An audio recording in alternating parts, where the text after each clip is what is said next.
pertembungan di antara pasukan Kelantan sebagai tuan rumah yang akan melayan kunjungan pasukan Pelawat, pasukan Selangor, naib juara Piala FA. Peluang sekarang ini untuk pasukan Kelantan daripada Fakrul Zaman tadi. Bagaimana Cristiano? Ada halangan, masih lagi bergelut di dalam kotak. Bahaya pasukan Selangor. Tindakan susulan juga dapat dihalang, dapat disekat. Jadi terlepas peluang Kelantan musi Cristiano Santos ini untuk memecah kebuntuan selepas 12 minit. Kita lihat sekali lagi peluang. Dia berdepan pula dengan kaki kanan yang memang kita tahu kemampuan kaki kanan untuk menghalang setiap gerakan-gerakan, melepasi kawalan Bakhtiar, seorang lagi pemain import pasukan Kelantan. Ini peluang yang baik untuk Cristiano. Peluang yang sudah terhidang sebenarnya, tetapi tolakan daripada Cristiano Santos tidak tepat ke arah pintu gol pasukan Selangor, Rizal. Ya, satu peluang keemasan yang saya rasa patut disempurnakan oleh Cristiano. Satu gerakan yang baik, one touch daripada Syafiq Baharudin. Hanya situasi 1 lawan 1 Cristiano Santos dan juga Khairul Azhan, tetapi tolakan tersebut saya rasa amat mengecewakan bagi seorang penyerang import seperti Cristiano Santos. Masih lagi merencana, masih lagi mengharapkan rakan-rakan lebih dekat. Ivan Dimas, peluang sekarang ini pasukan Selangor. Ivan Dimas, terkena palang. Cantik rembatan yang dilakukan oleh Ivan Dimas ini pada minit ke-25. Bagaimana larian solonya dan akhirnya lakukan satu rembatan yang hampir-hampir boleh menewaskan Muhammad Syahrizan Ismail, penjaga gol pasukan Kelantan. Ya, memang cantik kerana beliau berjaya menewaskan pemain midfield pasukan Kelantan, Bakhtiar, dan ada ruang yang diberikan dan satu rembatan yang saya rasa cukup kencang. Sekali lagi peluang yang dimiliki untuk pasukan Kelantan di hujung sana. Bagaimana Syafiq Syarudin, placing cantik, jaringan yang dilakukan oleh Syafiq Syarudin ini. Anak kepada bekas pemain kebangsaan era 60-an satu ketika dulu. Mencetak gol pertama untuk pasukan Kelantan di Kota Baru. Apakah di Kota Baru ini boleh memberikan gambaran bahawa pasukan Pelawat agak sukar untuk menundukkan pasukan Kelantan dengan jaringan pertama yang dilakukan oleh Syafiq Syarudin pada minit ke-35 ini? Ya, sebenarnya tak apa yang saya lihat adalah ramai sebenarnya pemain pertahanan pasukan Selangor berada di kawasan masing-masing tetapi tidak mengawal pemain pasukan Kelantan. Kita dapat lihat Syarudin juga ada ruang untuk melakukan percubaan dan akhirnya pressing yang dilakukan mudah untuk menewaskan Khairul Azhan untuk memberi kelebihan dengan jaringan 1-0 untuk pasukan Kelantan. Itulah padah yang diterima oleh barisan back four pasukan Selangor. Mereka tidak memberikan tumpuan yang begitu kuat. Akhirnya clearance, lakukan peluang untuk Rufino. Agak berbahaya juga rembatan yang dilakukan oleh Rufino Segovia ini. Terpaksa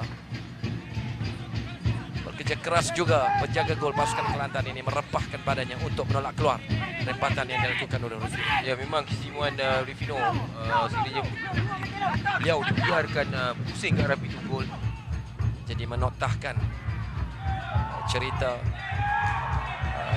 rasakan lepas peluang untuk pasukan Kelantan. Cristiano Santos terlepas, peluang keemasan yang tidak berjaya disudahkan dengan baik. Apakah boleh menimbulkan kemarahan sebenarnya di kalangan pemain-pemain? Kita lihat bagaimana setelah kawalan kurang kemas dari De La Cruz, kemudian peluang yang terbuka terkena pula tiang di sebelah kiri pintu gol pasukan Selangor ini. Ya, saya juga merasakan akan ada jaringan kedua yang dilakukan oleh Cristiano Santos di bahagian ataupun posisi Hasanuddin Nakir yang tidak begitu tajam. menyebabkan Julati. Oh, rebatan! Tetapi di sebelah luar pintu gol pasukan Kelantan. Baik, percubaan dilakukan oleh Sean sebentar tadi. Amri Yahya juga dapat melihat larian dilakukan oleh Sean. Hanya rebatan tersebut sudah ada kencang tetapi terkeluar.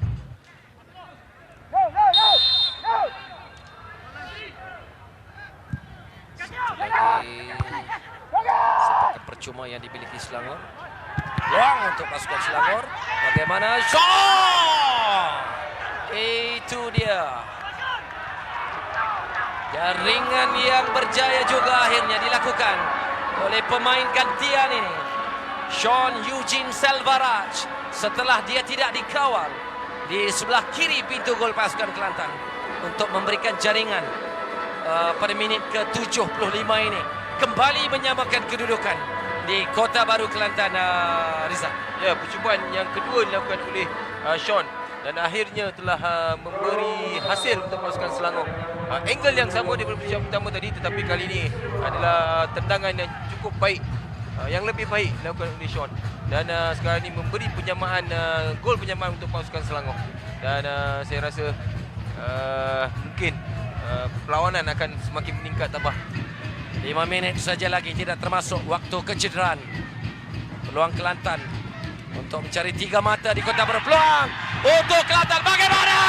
Jaringan yang kedua untuk pasukan Kelantan yang dilakukan oleh pemain import mereka, Bakhtiar. Akhirnya impian untuk menjadi penjaring pada malam ini menjadi kenyataan. Pada minit ke 84 atau 85, itulah jaringan yang dilakukan oleh Bakhtiar. Cantik, satu umpanan menewaskan Khairul Azlan untuk kali kedua malam ini di Kota Baru, Rizal. Ya, gerakan yang cantik, permainan 1-2 yang ditujukan oleh pemain Kelantan tenang di hadapan pintu gol kali ini berjaya. Akhirnya pasukan Kelantan untuk menjadikan gol kedua untuk pasukan Kelantan. Sebenarnya pemain-pemain pasukan Selangor mengatakan Bakhtiar berada dalam keadaan offside, tetapi saya rasa Bakhtiar tidak berada dalam keadaan offside kerana dia telah dijaga oleh pemain tepek kanan pasukan Selangor, iaitu Naman Devan. Ragu-ragu dengan kedudukan dan situasi itu akhirnya membawa padah. Pemain Selangor perlu lebih pantas, perlu lebih cepat. Amri jelas sekali mahu mencari gol penyamaan bagi pasukan Selangor. Itu dia tiupan whistle yang sudah pun dibunyikan, jadi memberikan kemenangan kepada pasukan Kelantan. Rizal, jadi satu kemenangan yang cukup berarti sebenarnya untuk pasukan Kelantan, menewaskan pasukan Selangor 2-1. Peace.